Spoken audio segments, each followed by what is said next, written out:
Magnus Mills was born in Birmingham in 1954 and is one of Britain's most distinctive writers. All of his novels are fairly short, and mostly they're both humorous and vaguely unsettling. They tend to feature working people actually at work, which is, in my experience, fairly rare in novels. The action in most novels tends to occur when the protagonists have clocked off or when they're on holiday. Why are they unsettling?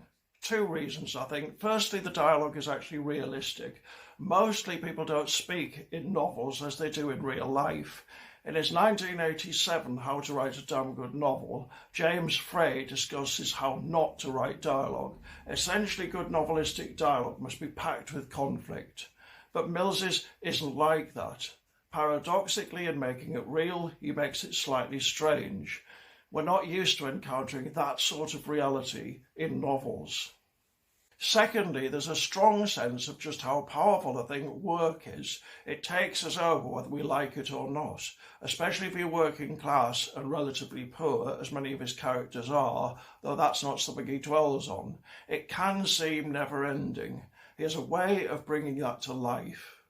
In my view, his best novel is The Restraint of Beasts, which was shortlisted for the Booker Prize and the Whitbread Prize in 1998. It's about three high-tensile fence workers and their foreman's drive for efficiency. Penelope Fitzgerald, who'd won the Booker herself in 1979, said of it, "It had the wit to make me laugh out loud. People always say they do this, but it scarcely ever happens to me." I agree with her. I hardly ever laugh out loud at novels, but I did at this one.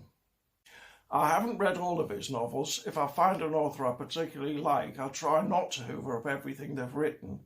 But I have read All Quiet on the Orient Express, The Maintenance of Headway and The Scheme for Full Employment. They're not quite as good as The Restraint, but they're unique in the sense of being like nothing else on the current literary landscape.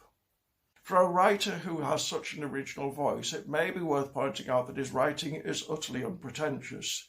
I'm not sure whether this has helped or hindered him. On the other hand, I'm not sure whether a pretentious Magnus Mills would really work.